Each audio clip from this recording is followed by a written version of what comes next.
Hello and welcome to the Kim Iverson Show. Thank you guys so much for joining us. So we have been going over all of the candidates. We've been talking to all of the presidential candidates who are running, and we've spoken to Jill Stein from the Green Party. We've spoken to Robert F. Kennedy Jr., who's now an independent. We've talked to, we've actually spoken to already 3 of the Libertarian candidates, and today we're going to be talking to a 4th. The Libertarian primary is probably the most interesting out of all of them because they actually have candidates and they actually have choices, right? With the Democratic Party, you've got Joe Biden. We've spoken to Marianne Williamson. I'm not sure where she's at in her campaign at this point. I know there's another person, I think Dean Phillips, who's running, and we're going to try to get him on the show and talk to him as well. But we all know what's going to happen with the Democratic primary. The Republican primary also not that interesting. We know that Donald Trump is going to be getting the nomination. Nikki Haley is still still trying, but I'm sure that's going to end after the South Carolina primary, which happens, I believe, in about 10 days. I think it's not this Saturday, but Saturday after. So the Libertarian Party is the most interesting. There's actual candidates. There's people competing with one another. And so today we're talking to the 4th large candidate for the Libertarian Party. I believe there's several who are running, but we've talked to the top. We're really kind of covering the top 4, and today is the last of the top 4. Mike Termott is who we're talking to today. We're going to get into his campaign, his policy ideas, his vision for America, and I think it's a really interesting time to be a libertarian. I think a lot of people are more interested in libertarianism because they're very skeptical of the big government that seems to be ever expanding. You got surveillance and CBDCs and labeling everybody terrorists, and people are wanting to shy away from big government control. So I think it's a really interesting time to be a libertarian. So we're going to talk to Mike Termott today. Mike Termott, welcome to the show. Thank you so much for being here. Thank you, Kim. It's a great joy to be with you. It's good to see you again. So you're running for president. Someone has to do it, Kim. Let's first, why would you choose to run for president? First of all, I mean, this is a big endeavor. You have to raise a lot of money. They might dig into your personal life. Things might get dirty. Like, what would compel you to do this? None of that has happened, Kim. It's all been an absolute breeze and a great pleasure. The reason I am running, of course, I think we all recognize inside the Libertarian Party that we have a huge opportunity in 2024. But I also think that we have an obligation. I think that we have an obligation to get this right. And in my view, that means doing a couple of things that we haven't done perfectly right in the past. One is to run a very, very principled platform. I'm running it, as you know, on something I call a Gold New Deal. And the second thing I think that we need to get right is to run a very credible campaign, a very professional campaign. That's why we're building a big team, and that's why we leaned into my own background in public service and public policy. Right, which we're going to get into. We're going to get to know you. Mike Termott, who are you, what you stand for, what you're about, what this Gold New Deal is rather than a Green New Deal. There's a Gold New Deal that you present. Let's get into your background. Where are you from? Well, I grew up outside of Chicago, went to school in New York, went to school in Washington, worked in New York, worked in Washington, spent a dozen years working as a police officer as a second career in Florida, spent 20 years altogether in Florida, and now back in Virginia, living out in the middle of eastern nowhere, as they say. Okay, let's actually dive into that a bit deeper. So your education, because you have an interesting background. So you were where did you go to college? What did you get your degree in?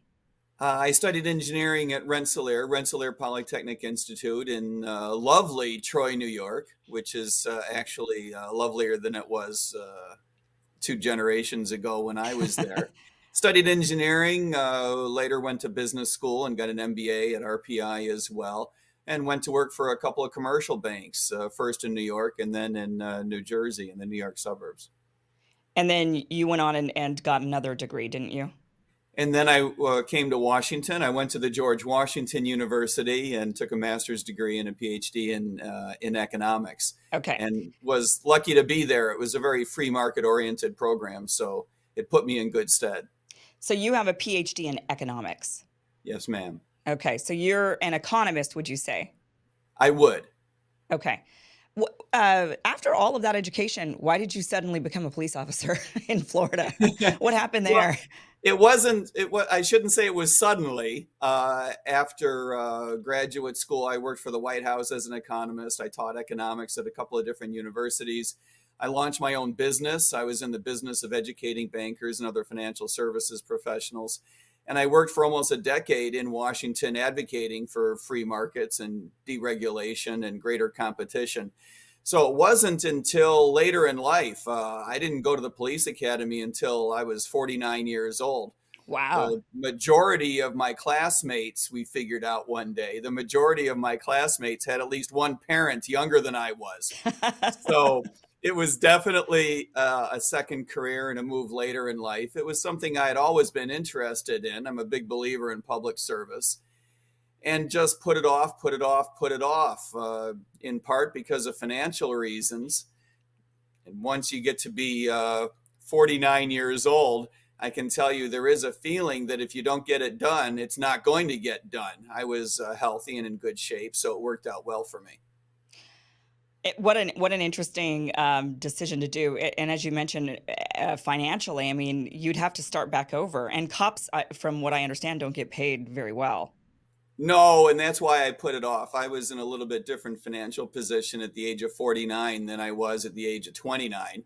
Yeah. And so putting it off for those 20 years gave me the opportunity to get the kids through college and some of Okay. those things that would be difficult on a police officer's salary. Well, how interesting. What was that like when you became a cop? Like, what did you do? Did they first like stick you at a desk, or did they put you on traffic patrol? Like, what were you doing? No, neither of those two things. You start out like everybody else. I was on the road. I stayed on the road for 11 and a half years. I never asked to leave the road. I really enjoyed it. I was lucky. I worked for a police department. I chose a police department that had a separate unit to take care of traffic and a separate unit that took care of the things that, as a libertarian, I viewed as dopey, the war on drugs and prostitution stings and things like that. So I didn't have to get involved with that. My job was bread and butter, fighting crime, responding to calls for service, patrol, and getting to know your community. Being a police officer is all about protecting property and life and protecting your rights. One of the things you'll learn as a cop is that you're the last defense of the Constitution. So if you don't take it seriously, there's no one out there who will for you. And then why did you stop? I stopped. I worked on the road for 11 and a half years. I was 60 years old. In that sense, I think that it was probably time to move along. I was running for Congress at the time. I started running for Congress in Florida's District 20 while still a cop, and retired in the middle of that campaign, giving myself some more time to campaign, and then rolled from that right into the presidential campaign. So it was Okay. good timing. I So can you tell you it would not be possible to run this campaign and work full time, much right, less as a police officer. right, right. Yeah. So now you're on your potential third career now. That's what this would be. This transition. I suppose you could call it that, yes. Yeah, but you did work. You do have White House experience. What administration did you work for? I worked for the George Herbert Walker Bush administration. I was career civil servant for a couple of years. So, he was my boss's boss's boss's boss's boss. Yeah. So it's not like we were having tea in the Oval Office every day. My job was to work on matters of the budget. In those days, we had something called budget control law. So it was all about making sure everyone understood what the parameters were against spending too much money. I sort of wish we had some of that law in effect today. Yeah, what do you think's gone wrong with our I mean, now we're in a massive amount of debt. It just seems to be never ending. I mean, Congress just seems to continue raising the debt ceiling. They just continue to seem to spend more and more money. We now have $95 billion going to foreign countries rather than to American infrastructure and American homelessness and American the border and all these types of things that we're dealing with here in the United States. What do you think has gone wrong Keep economically? going. That's a good list. You're on Yeah. top of your game this morning. Politically, I think that we've gone off the rails. I think that you could easily argue that we live today, Kim, in a post-constitutional nation. we don't live in a nation truly of laws anymore when it comes to a number of areas, and spending is one of them. Congress no longer feels constrained in terms of the size and scope of the government per the Constitution. They spend whatever it is they think is politically motivated. And I would argue that we live in a different political environment than we did even a generation or two, even in my lifetime. It used to be that you could find a fiscally conservative Republican, not so much anymore. I think it's fair to say you used to be able to find an anti-war Democrat once in a while, and you Yeah. don't see that anymore either. Right. Each party has given up on the agenda of the past and has adopted as its number one priority keeping the other side out of power.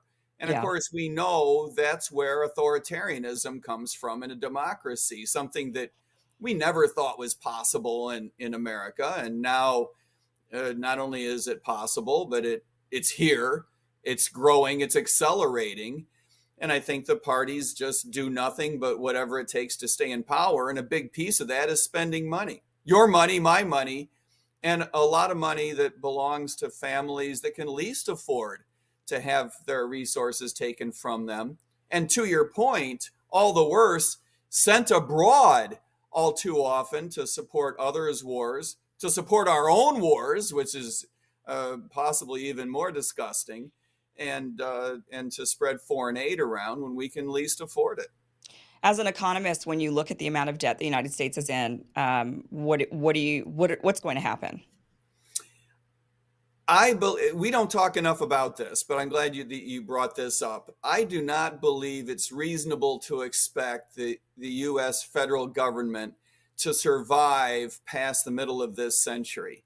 And I think that there are any one of three different ways it can fail. A fiscal collapse, as you put your finger on, because there's so much debt. At some point, we just don't have the resources to keep servicing that debt. And the other two ways, and I make no prediction about which one of these three is likely to approach us first, but I do worry about our constant military interventionism eventually leading to another world war that would be difficult from which to extract ourselves. And I also worry that in another COVID regime-like disaster, I do worry about civil unrest raising its head in a much more broad, widespread fashion than we have seen in the past. And I worry that that is another type of disaster that could bring down the government eventually. Yeah. So I do worry a great deal, Kim.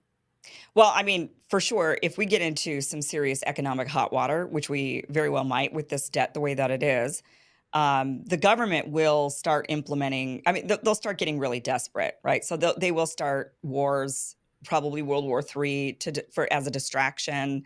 They will clamp down on our civil liberties. It might not be COVID, but it could be even the war itself, saying, "Okay, now we have to strip you of liberties because we're in war, and it's serious wartime, and we have to protect you." That's what the excuse was during COVID, right? We're protecting you. We're protecting your family members. We're protecting grandma.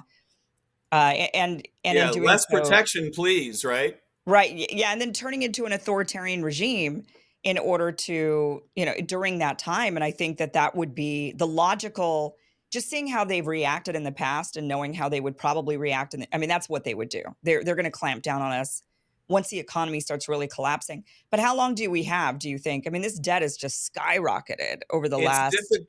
Yeah, I agree. It's difficult to predict, but I don't think we've got more than a couple of decades at the outside, right?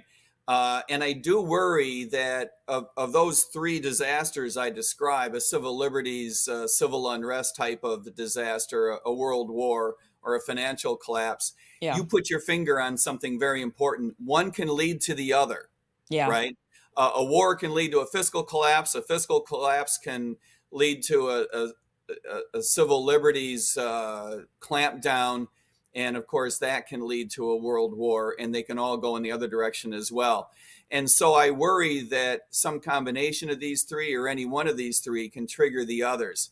In terms of how long we have to go, I do think it's very difficult to predict. But in the case of our military interventionism, Kim, what I worry about is that we are constantly at war now over the past several decades.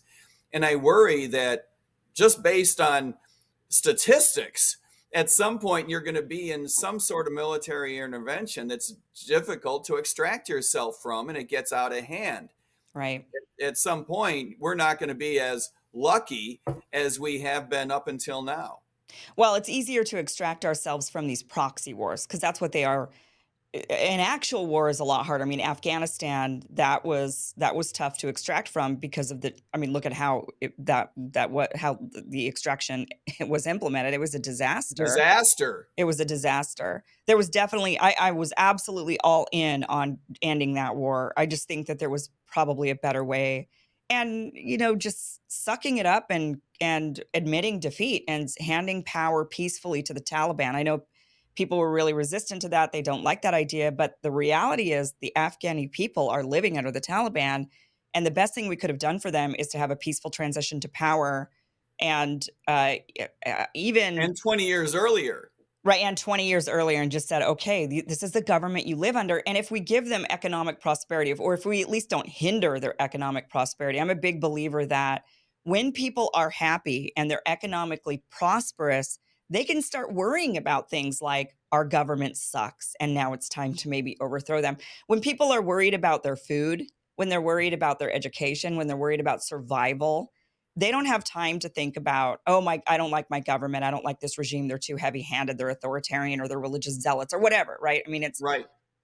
people have, that's kind of you get into the first world problems. Right now, the United States worries about really ridiculous stuff, which is how we ended up, I think, spiraling into this kind of wokeism reality that we're living in, where people are I worried agree about. wholeheartedly. Yeah. I mean, because if you're suffering and you're worrying about food, you're not worried about which bathroom you can use. Right. Well, you're exactly right, or how many bathrooms you have. Right. Unfortunately, much of poverty as it stands around the world is a political construct. When you have bad government, you get poverty, and when you have poverty, you get bad government. This is a vicious cycle that Right. we cannot help, end for people just by throwing foreign aid at them. We cannot end it for people through regime change. Through military dominance. It just doesn't work. Even if, Kim, and I'm about to say the strangest thing you've ever heard a libertarian say, even if you didn't have an ethical problem with war, right? Set aside the ethical issues. As a practical matter, as an empirical matter, we know that it doesn't work. We know that the US government's attempts to achieve things in our strategic long-term interests have been utter failures. Yeah. Even if the ethics of killing literally millions of people in Iraq and Afghanistan didn't bother you, at least be bothered, my friends who are Republicans and Democrats, at least be bothered by the fact that we have failed at achieving anything worth a damn. Yeah. Yeah. What have we accomplished? We haven't won a single war. We haven't accomplished anything. All this has done at this point is showcase the fact that we've made a lot of enemies around the world, and that the world seems to be itching to extract itself from dollar dependence. I mean, they're scrambling to, they're like, okay, we do whatever the United States says right now, but how do we get out of this mess? How do we get out of this? We're cornered, and so they are actively working because they don't like us anymore. They don't like what we stand for. They don't like the bullying. They don't like the sanctions. And certainly with what you're saying, we can't help all of the countries around the world, but we're not even trying to help them. What we're doing is we're sanctioning the ones that we think have bad governments. And as you said, bad governments lead to poverty. Poverty leads to bad governments. Well, certainly one thing that doesn't help is keeping them impoverished by sanctioning their countries, keeping the people down, expecting, and then what? What do we think they're going to overthrow their government when they're starving? Well, They're not. that is well said. And why wouldn't someone living outside the United States resent the U.S. foreign policy that has been in place since World War II? If you didn't resent our foreign policy, I would ask why. Right. Why are you okay? Right? We as Americans shouldn't even be okay with our foreign policy, which, let's be honest, you are correct, is not designed to benefit others. It is designed for only one really rallying point, and that is to project military hegemony around the world. That's what it's designed to do, and that's the only thing that it has succeeded in doing, and at a cost of trillions of dollars. Yeah. A huge amount of huge proportion of our resources go to this strategic endeavor of projecting military power, and it fails to yield results in any other strategic sense. This is why I believe that we need to sunset that objective. It's not just a matter of how we go about it. We need to end the idea that that should be our objective. Right now, the military says its objective is to be able to fight basically two world wars, multinational wars in two different theaters in different places in the world, and win them both. I Hmm. personally think that's setting the bar too high. I think that we should be cutting back on the resources we dedicate to the military, uh, down to a fraction of where they are now, and adopt a foreign policy designed to avoid ending in a multinational world war in even one theater, much less two. Yeah. And it's cheating. It's cheating. It's cheating at a game. I mean, look, the point, the goal, right? We have to look at what's the goal. The goal is dominance. The goal is to remain on top, to be the most powerful country in the world. Well, it's cheating when the way you remain competitively on top by undercutting your opponents, right? By trying to either bomb them, sanction them, bully them, rather than competing with them head on and saying, well, we're the best because we're the best, because we have the best Right. technological advances. We have healthy, happy people that are productive and are, rather than actually competing, we undercut, and it's cheating, but we continue to do it. And Americans seem to be fine with it. A lot of them are, because they think, yeah, no, this is the way, this is how we remain dominant, is we just, crush everybody in this military way.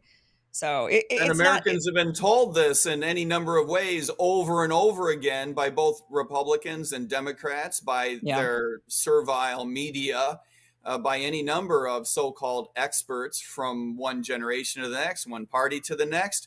Why wouldn't people begin to believe it?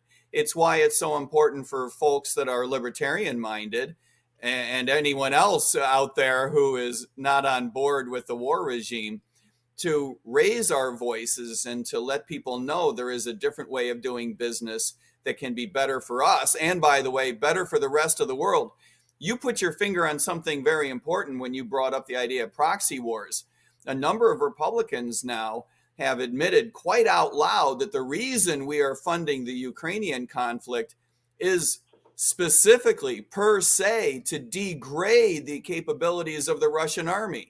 yeah. So we're saying out loud this is a proxy war. We don't even hide the fact that we have no real interest in Ukraine, that we are using those people.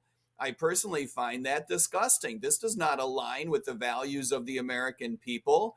In that sense, I think that it is fair to say that if you vote for Republicans or Democrats these days, you truly are wasting your vote. You are voting for people whose values don't align with yours. We are talking to Libertarian candidate Mike Termont. We're going to take a quick sponsor break right now, and then we're going to continue this conversation. We're going to talk about the Gold New Deal that Mike has proposed, more on economics. That is the number one important issue, I think, for all Americans. So we're going to get to that here in just 1 minute. Stress may be why you can't lose weight. So if you have moderate to high stress, a doctor-formulated weight loss supplement called Lean could be your solution. Chronic stress wreaks havoc on blood sugar, which can cause your body to store excess fat. Stress can also slow your metabolism, which fuels weight gain, and you know all about stress eating and sugar cravings. Now, the good news. The studied ingredients in Lean have been shown to help maintain healthy blood sugar levels, help optimize metabolism, and keep your appetite under control. If your life is a bit stressful and you want to lose weight, add Lean to your healthy diet and exercise lifestyle. Get 15% off and free shipping at takelean.com and enter Kim15. That's promo code Kim15 at takelean.com. Takelean.com. Statements have not been evaluated by the Food and Drug Administration. This product is not intended to diagnose, treat, cure, or prevent any disease and is not a substitute or alternative for care from a healthcare provider. All right, Mike, let's talk about the Gold New Deal. What is this? So not the Green New Deal. You've got a Gold New Deal. Tell us what this is. It certainly is not the Green New Deal, and it's not the original New Deal that FDR put forward in the 30s that I think really undermined the idea that we live in a constitutional nation. The idea of the Gold New Deal is that we need a new relationship between us and government, that we should not be tolerating the style of governance that has been shoved upon us. The flagship of the idea, the flagship of the relationship, is to decentralize power down to the states, and from the states down to individual localities. The big idea here is that we need a pathway, probably through federal legislation, possibly supplemented with a constitutional amendment. But we need a way for states to unilaterally nullify a number of federal laws and to unilaterally settle disputes in state court between federal law and state law. So in this sense, what I'm advocating for is states to be able to sunset federal supremacy in their own state. There is, as you know, a lot of movement in a number of areas toward the idea of secession. And however you feel about secession, I personally don't think it's the most politically viable, the most logical move for states to make, although I do stand up for states' rights to secede if they find it necessary. Sure. What I'm suggesting is there's a better way. If you can get yourself out from underneath federal supremacy and chart your own political future, the world can be better for you. And you can remain as a part of the United States, but subject to a much different relationship with the federal government. So you want to really eliminate a lot of the, well, and I think that's like a fairly standard libertarian principle, right? Is to really reduce the federal government and maybe even government in general, but certainly the federal government. Would you, when you say Gold New Deal, are you that to me speaks of like going back to gold-backed currency, ending the Fed? Like, is that part of this Gold New Deal? It is a part of the deal to eliminate the Federal Reserve System. We don't have to go all the way back to a gold standard. Okay. Gold represents the gold color of the Libertarian Party. But Okay. yes, to your point, we want what I call a rules-based system. You know, this is something that Dr. Paul talked about in ending the Federal Reserve System.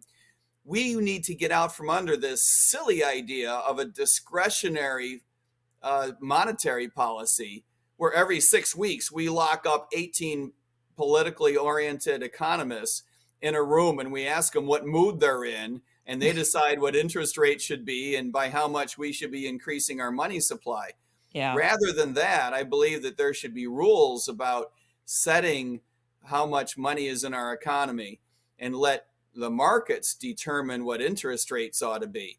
And research has shown that we would do a much better job of eliminating, at least mollifying, the boom-bust cycle than we have in the past. And with all due respect to people who have backed the Federal Reserve System, I think empirically speaking, over the past 100 years, we have proven that the system just doesn't work. Mm-hmm. Best efforts, lots of smart people notwithstanding, the system doesn't work. And so we need to replace it lock, stock, and barrel. It's a fundamentally different style. I mean, there have been fewer runs on banks, I would imagine. Since the Federal Reserve, there's been fewer runs on banks. People aren't losing all of their money like they once did. You know, you put your money in a bank, the bank could just, especially, so I'm all about ending the Fed, I think, but I'm not an economist, so I think there's a lot of merit in ending that system. It's certainly at least reducing their power on the actual economy, like you said, just deciding willy-nilly what the interest rate's going to be or whatever, and bailing out the big banks and leaving the people high and dry. So I definitely think there at least needs to be some reform there. But I'm wondering what would happen if we truly ended it. And then banks, I don't trust banks. I don't trust individual banks. I don't trust that they're going to work in my best interest. And I worry that they're going to, without a Federal Reserve that they have to answer to that kind of controls their behavior, I worry that they would then run amok and that people would get swindled by the banks. Well, you should worry. You should worry about any giant organization that doesn't have good governance policies in place.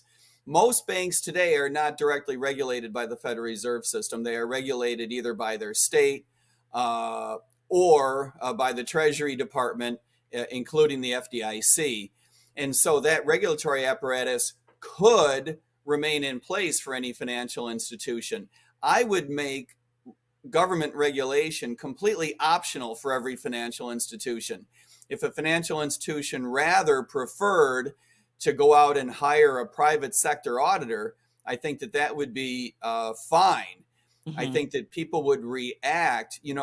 We live in a very different environment than we did 100 years ago in terms of information flow, what we Right. know about financial institutions. There are agencies out there that do a very good job of rating organizations. By the way, there are agencies out there that do a crappy job as well. But there are auditing firms and agencies out there that do a good job of spreading information about financial institutions. Even the big brokerage houses do a better job of reporting the financial health of banks than the federal government does, Mm-hmm. better job than the Federal Reserve System does. So, in that sense, I don't think that there would be a great deal of loss in terms of pass through information to us as investors and us as depositors. I think your concern is well placed, but I don't think it's the Federal Reserve System itself that stands between us and financial catastrophe. I think it is the banks answering to someone, yes, but I believe Mm-hmm. that they should be able to answer to a private sector auditor if they should choose that path. I mean, in one way, there would be a. I do think that we've become mindless, right, in our day to day. We don't pay attention. Like I just assume my money is safe in the bank. I'm not paying much attention to my bank. I'm not paying much attention to any of that. I'm just making these assumptions. Right. If we were to kind of reel that back and go into this direction, people would be forced to pay more attention to which institution they're putting their money in, how they're rated, how they're doing, right? Yep. There would be they would want to actually pay attention to the audits. The only thing though is that in all honesty, only smart people are going to do that. I mean, there's a lot of people out there that are not as intelligent to no fault of their own. It's just the way that it is. And we just have to be honest about that. But then there's also just people who are busy and they don't have time to pay attention to any of that. They've got a bunch of kids, full-time jobs, lives, and they just can't be sitting there reading audit reports, right? So Right. it's so the problem with these types of systems is then only the intellectual class that's sitting in front of a computer all day would have time to actually research and pay attention, while the working class Americans would suffer and potentially put their money in a bad bank and get swindled. So it just continues to hurt the poor. As long as you as long as we're talking about people with less than $200,000 of deposits, you could continue to rely on the FDIC. Banks Okay. choose FDIC insurance. They pay for FDIC insurance, and the FDIC audits them. By the Mhm. way, the FDIC is completely funded by bank money, by private sector money. It's just that it's a government agency that is subject to all kinds of political influences that are completely inappropriate. Truly, the FDIC should be spun off as a completely private sector organization, seeing as the resources that fund the FDIC are completely from the private sector anyway.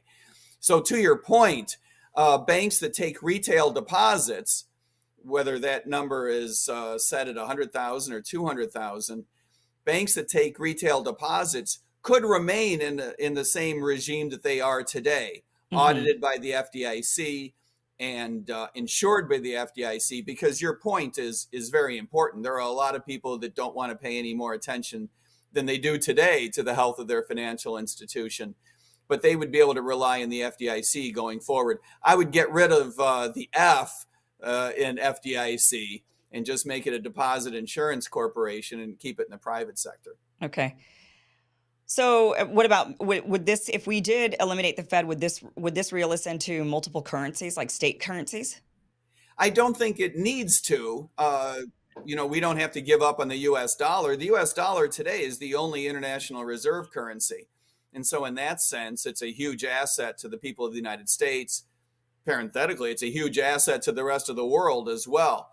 I wish we lived in a world of competitive currencies. I wish something would grow up and challenge the US dollar, but there is nothing anywhere near, a distant second place might be the euro and, the British pound, and they are Right. distantly behind the US dollar. Well, and I the think government makes it a point to crush anything else that even start like crypto that starts to come up. Now we're they start to do things that are like how they with Silicon Valley Bank and Signature Bank of New York, just these false, phony collapses. That's right. And I worry that if the Fed is allowed to do so, it is poised on the edge of issuing its own cryptocurrency, its own blockchain Right. based currency. And I think that that is really a mistake, not only from the privacy concerns that we all have as Americans, particularly as libertarians, the idea that the Fed would have access to information on every transaction on that blockchain. And I Yeah. think no one believes that the Fed would resist the request from the Treasury Department or the Justice Department for that data. I think your data is going to get spread around. But the other concern I have is that if the Fed does enter this market of issuing its own cryptocurrency at a retail level, to your point, it would undermine other currencies and it would bias the way that these markets develop. And that would be a real shame, because the Fed would necessarily set up rules that make it difficult for anyone else to compete. Yeah. Hmm. On your website, you have at miketermat.com, you have an interesting page here, candidate comparison. And you've got Joe Biden, yourself, and Donald Trump. And you've got White House experience, all three of you, yes. Entrepreneurial success, no for Joe Biden, yes for you, yes for Donald Trump. What did you do that was entrepreneurial? I launched my own business in providing education for financial services executives, a lot of bankers. We provided strategic consulting. This is from 2002 to 2010 or so. A partner of mine and I were in the business of hosting events, providing online education. These are the old days of online education, webinars, we used to call them, right? Mm-hmm. Providing those services and strategic consulting to nonprofits and some financial institutions. And we ran that business for about 7 or 8 years. We merged into another company that eventually went bankrupt. So no, we didn't get disgustingly rich, which is a real shame. But it was something that put all of our kids through college. And for that, we were very grateful for the opportunity to be out on our own. You learn a lot running your own business, as you damn well know, Kim. Yeah. Being out on your own sharpens one's instinct for being careful about business decisions. That's for sure. Okay, economics, it says right here, Bidenomics is for Biden, Austrian School for yourself, and America First for Donald Trump. What is the difference between those three? An Austrian is someone who is very skeptical of the government's ability to do anything right, for that matter, but particularly to process information and to affect markets. Bidenomics is all about the opposite, using the government to dictate how certain things work. It's why it has such a robust regulatory regime and tries to increase that every chance it can get, as well as to affect markets by directly putting money into people's pockets, right? We saw coming off of COVID, all of the checks that were mailed out. And so those two are sort of opposites. America First under Donald Trump is really the idea of what we used to call a couple of 100 years ago, mercantilism, the idea that the object of the game is to sell as much stuff as possible. And Donald Trump believes more in selling stuff than services, which is an even weirder twist on mercantilism. He doesn't believe in free trade. He believes in making it difficult for Americans to buy things from abroad. And I am all about free trade. Free trade is what it takes to boost our economy as much as possible. And by the way, is the right foreign policy. We should be more engaged with our trading partners around the world, not less engaged, including not only tariffs, but the idea that you brought up, sanctioning so many of our trade partners, keeping them from using either the US dollar or clearinghouses for the US dollar. I think all of that is wrong-headed and a real mess. So I don't believe in biasing our markets in favor of manufacturing or in favor of certain types of trade relationships. But didn't you find during COVID that we were kind of in we were very much, I think, in a national security crisis, with the fact that we couldn't get the goods that we needed from foreign countries when they decided to shut down trade for their own reasons? not because they were at war with us or they didn't like us, right? I mean, China shut down trade because China was worried about COVID for its own country and it was trying to stop its own spread. So Yeah. for its own national security reasons, they did that. In doing that, we discovered we were really reliant on Chinese goods. And that put us in a really, I think, a precarious predicament. And if it were something, if COVID were to have gone on longer, if it was something that was a much worse virus, if it were a war, that As it could could be be in the future. right. So do you find that, free trade, this idea of this free trade is really, obviously people have lower standard of living or lower cost of living in other countries, which allows them to manufacture at lower rates, which allows us to import at low rates, which allows Americans to buy cheap goods from Walmart, right? So I don't think Americans want to give that up. And I think and you probably know that, which is why free trade would allow that to continue. But don't you worry about the risk it puts us in on a national security, from a national security perspective? I do. And I think that that is a very logical concern. Where we went wrong was in failing to procure long-term contracts to provide the goods that we found that we needed.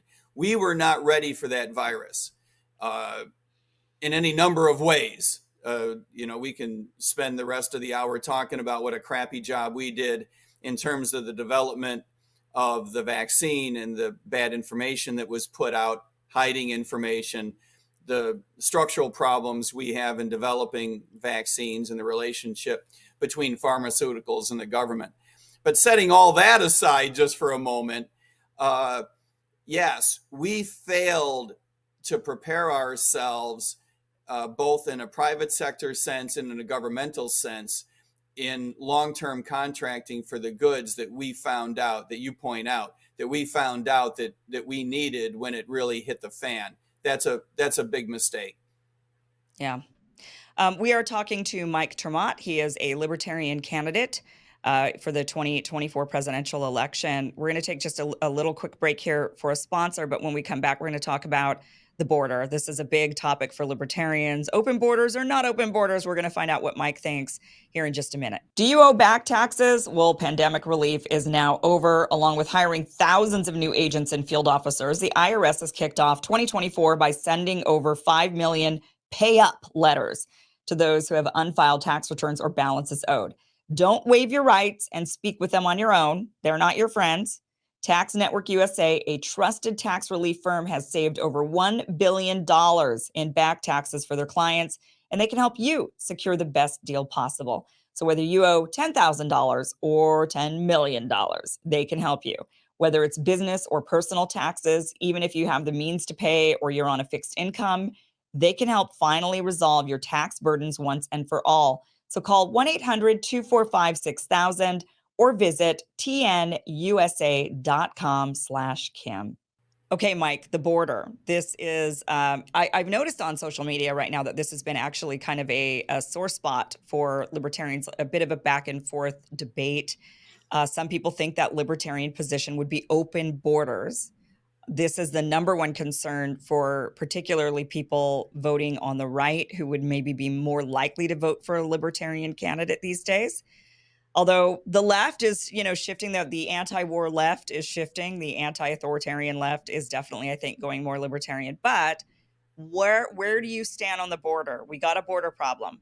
What's We the do have a solution? border problem, and I don't think we want to get mired in semantics. So let me describe the situation as I see it.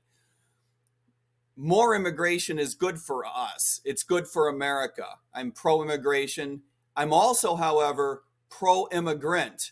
I believe that we need a policy that does a much better job of treating people with dignity as they come into the United States. And that means getting control over our border. Illegal immigration is bad for people. The idea that we have illegal immigration is the creation of a black market. And as we know, black markets kill. The black market at the border kills. Black markets in everything else, in drugs, right? Black markets are dangerous and they kill. I spent a couple of days at the Arizona-Mexico border, and I came away sadly affected and impressed by the size and scope of the human trafficking problem that we have down there. Most people that come into the United States come in illegally. And most people who come in illegally come through some form of trafficking. They're using coyotes and gangs on the other side, and they're using these, phone-based electronic apps on the American side.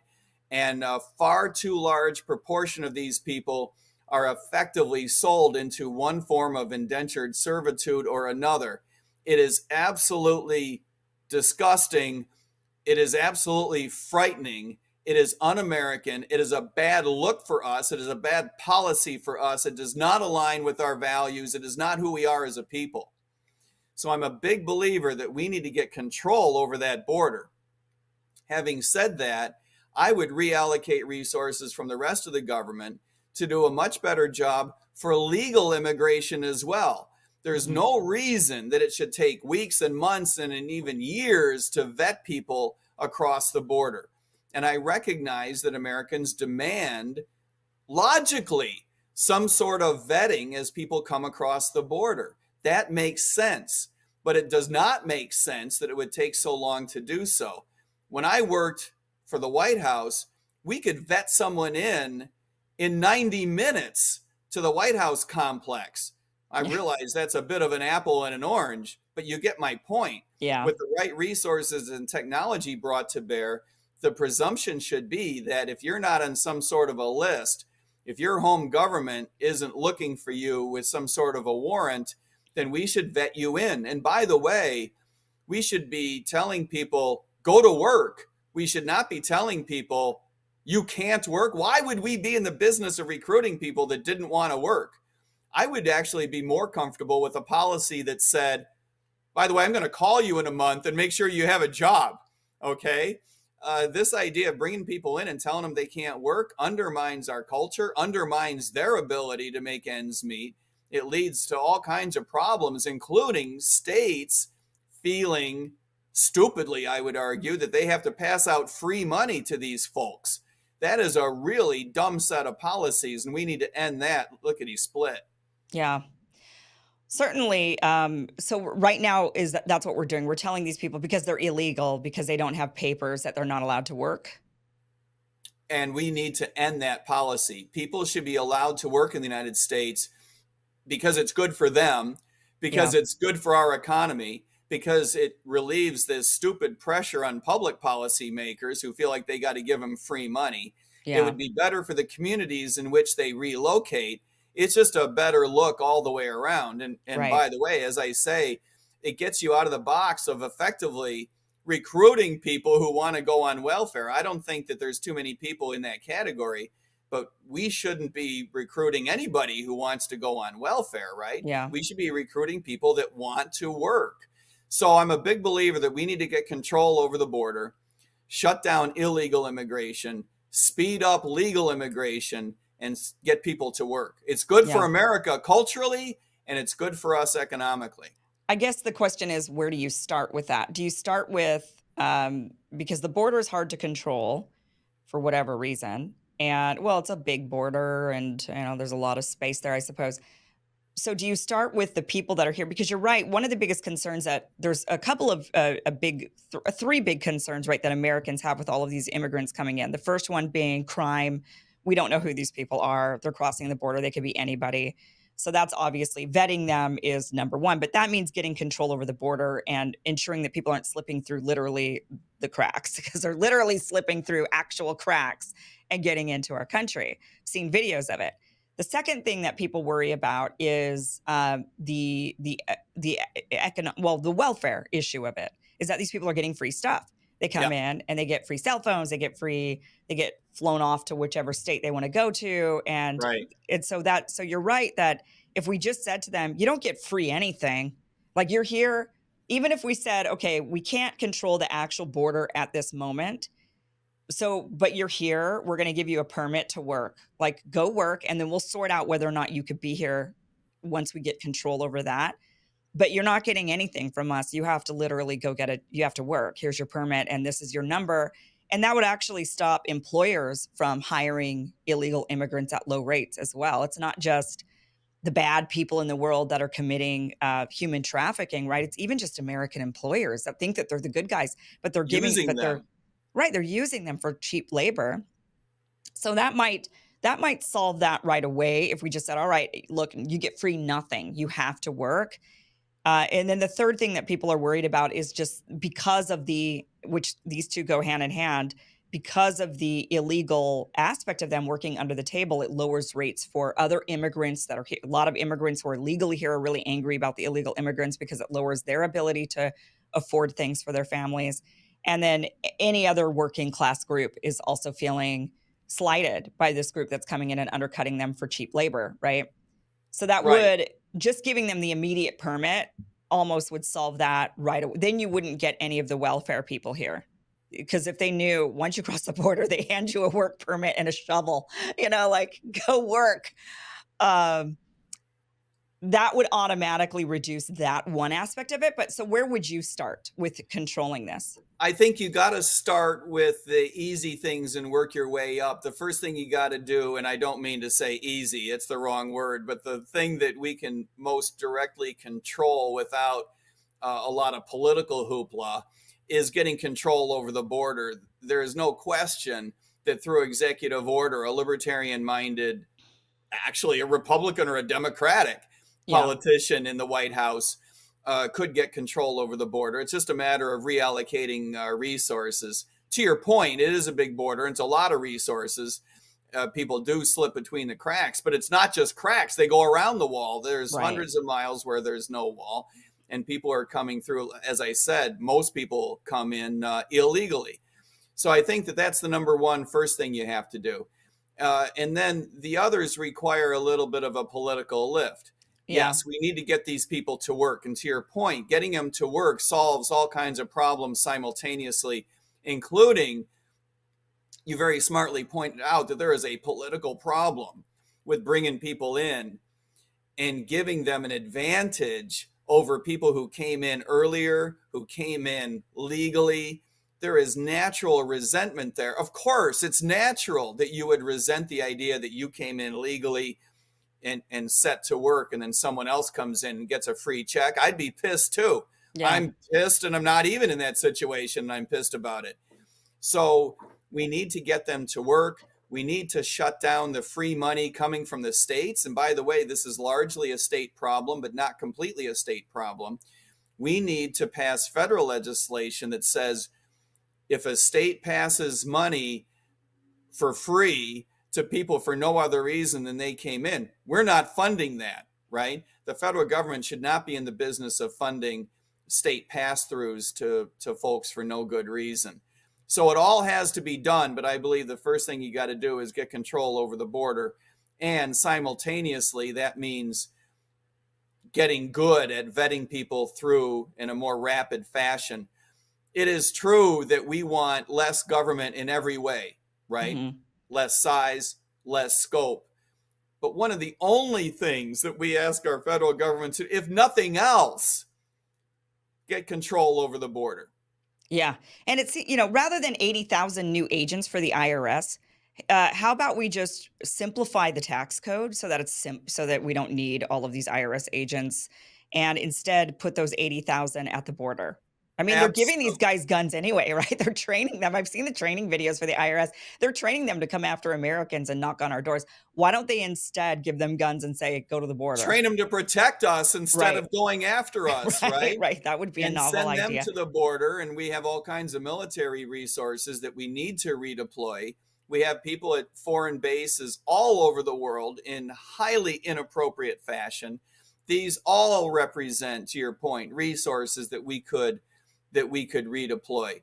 And by the way, that's just one more reason why we should sunset the IRS. The whole idea that there should be a direct financial relationship between us and the federal government, I think, is stupid. hmm The federal government should not have a direct call on our money. It should be required to go through states to get our money.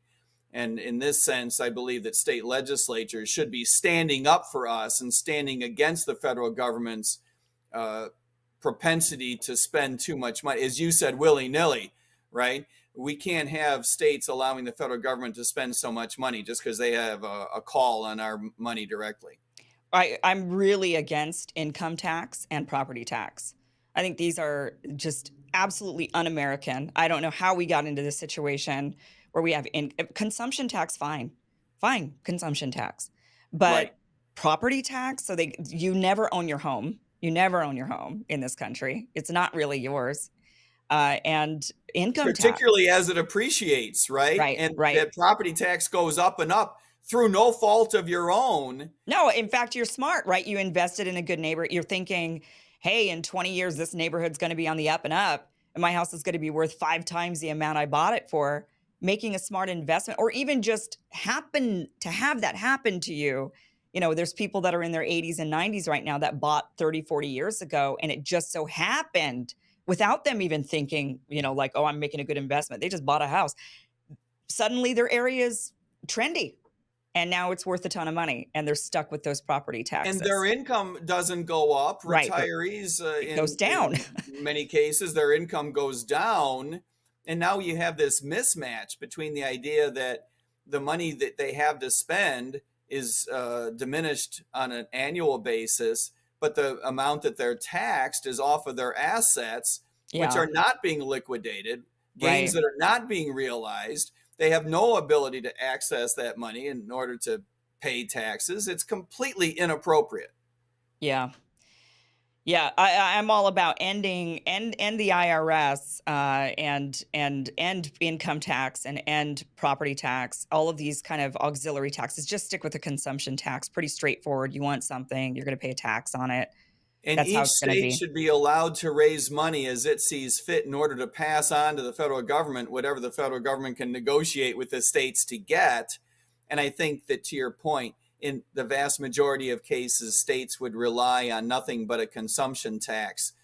If Well, I the don't IRS, know, because most states still have income tax. I mean, there's a they few states do, that don't. but think about how difficult it would be for states to politically maintain that if we got rid of the federal IRS. Yeah, right. Then we'd be, you know, here I am in California, it'd be I in although California, I would imagine, would just continue the income tax and say, oh, great, well, now we can actually add 20% onto you It's because an the federal outlier. government isn't. I'll Yeah, give you that. It's an outlier. yeah, yeah. I got to Well, at least they interest don't you in raise my Virginia, property Kim. taxes. At least they don't do that on me. I'd have to like refinance or sell, you know, that's when they don't do it based on value. I don't think. I'm a fairly new homeowner here, so I'm not 100% certain, but that's one No, good thing. for most, the vast majority of states have homestead rules where you can freeze in the value of your home for some period of time. Right. But for all too many Americans, that is an escalating amount of money that they owe that we need to get under control. I think if we got rid of the IRS at the federal level, states would find it very difficult to maintain an income tax because in many cases, Americans find it easy to pay that state income tax because they're paying the federal income tax. But if Right. you were to take that away, it would be a real pain in the neck. And I do believe that states, one at a time, would get rid of their income tax and just leverage on the consumption tax. I think you're Yeah. absolutely right about the consumption tax being the only way to go. Yeah. Mike, what else? We're running out of time here. Tell us just give us the last little bit about your platform that you want to do. And then I want to get into real quick before we go the primary for the Libertarian Party and where you're at with that. But last kind of final pitch. Well, the one thing that I would mention, and this is not so much a pitch for me, but our team is developing an AI bot that is a lot of fun, and I would love to bring to the attention of your viewers. We have what we call LISA, the Libertarian Intelligence System application. It's found at libertarianintelligence.org. It is a lot of fun. It's still under development, but I encourage everyone to check out LISA. What does it do? It answers public policy questions. So it's designed to spread libertarian public policy ideas beyond the Libertarian Party. That's what it's all about. So ask it a question, see how fun it is to ask a variety of questions and get answers. And if you find something you don't like, let me know, because this is how we improve it. And we do improve it every week. you can drop me a line at mike@miketremont.com, or Lisa, the team will get it at lisa@miketremont.com, and let us know what you think about it, and let us know how to make it better and how to use it better. We're already answering lots of questions with it, so it's a lot of fun. Okay, I'm going to play around with that and see what Lisa's all about. I think that was the first name of the first Mac, of the first Apple computer. Wasn't the first Apple computer a Lisa? I think I so. think you're probably right about Yeah. that. Nerd alert, nerd alert. Sorry. Your Okay, parents must have taught you that. yeah, my dad is big into, yeah. So I know all about the history of Apple computers. We were like the first to use Apple computers, and used Apple computers all the way through even the bad period when Steve Jobs was ousted, and yeah, A so we've roller been, coaster. yeah, we've been hardcore for a long time.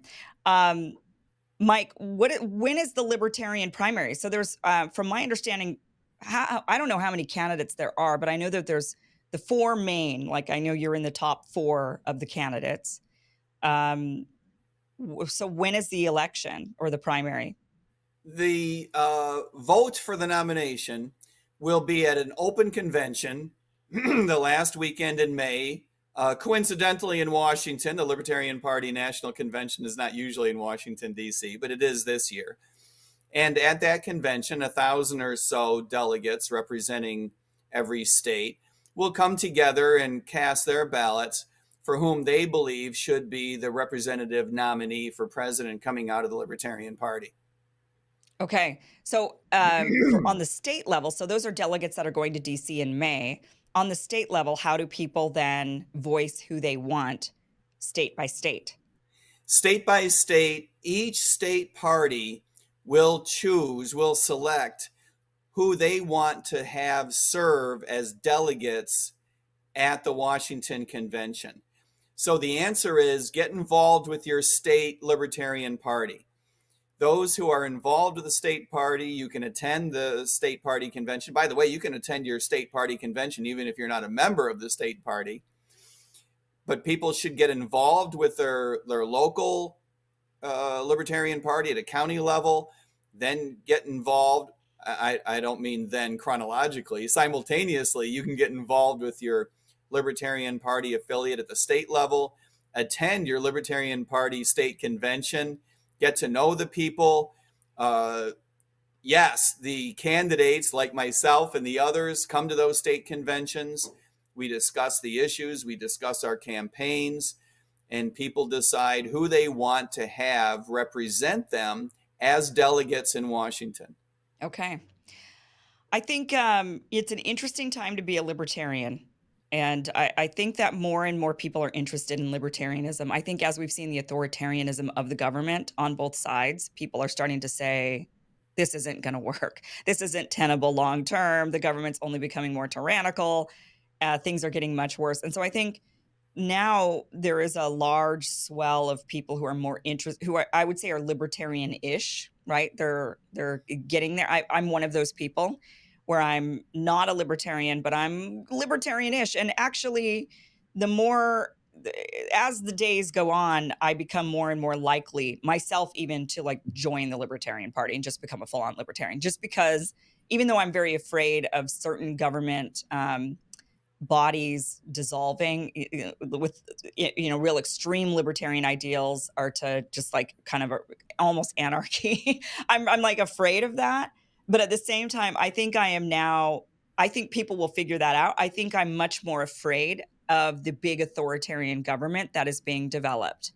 That to me, with their surveillance, with their crackdown on Americans, labeling us all terrorists, with the CBDC rolling out, with the World Economic Forum and the globalist agenda, I'm more afraid of that, I think, than I am of like, okay, what happens if we get rid of the Fed? And that's kind of a scary thing. Or what happens if we get rid of, like whatever it is, like the central governing body. Right. And you don't have to be an anarchist to be a libertarian, Kim. The truth of the matter is that you are a libertarian with a lowercase l. You're not a member of our party yet, but we're working on that. We're going to have that straightened out soon, I hope. And I think that most Americans, Kim, have a strong libertarian streak. they wouldn't call it that, right? They Yeah. wouldn't call themselves a libertarian. I don't think most Americans can spell libertarianism. I don't think that most Americans know there's a libertarian party. But most Americans believe in the idea of a constitution of delimited powers, of decentralized authority. Most Americans are skeptical of the current size and scope of the federal government, the inherent dishonesty and political gamesmanship of our federal government. Most Americans are sick of a foreign policy that does not align with their values. Most Americans are sick with, as you pointed out, the debt, the tremendous spending that our government engages in, allegedly on our behalf. None of these things align with how Americans feel on a personal values level. And for this reason, I do believe that most Americans align with libertarian principles better than they align with Republican or Democrat politicians. And so I think that we have a real opportunity in 2024 to make that case. Yeah. Well, Mike, best of luck to you. Definitely wish you the best. So MikeTermott.com is where people can learn about your campaign. I do have that link down below, and a link also to Lisa. So people could play around with that bot, Thank that you. AI, the AI. Would you say an AI bot? Is that what Lisa is? Okay. Mike, best of luck. Thank you so much for being here. Thank you, Kim. I hope you have a wonderful day. I appreciate the chance to talk to you.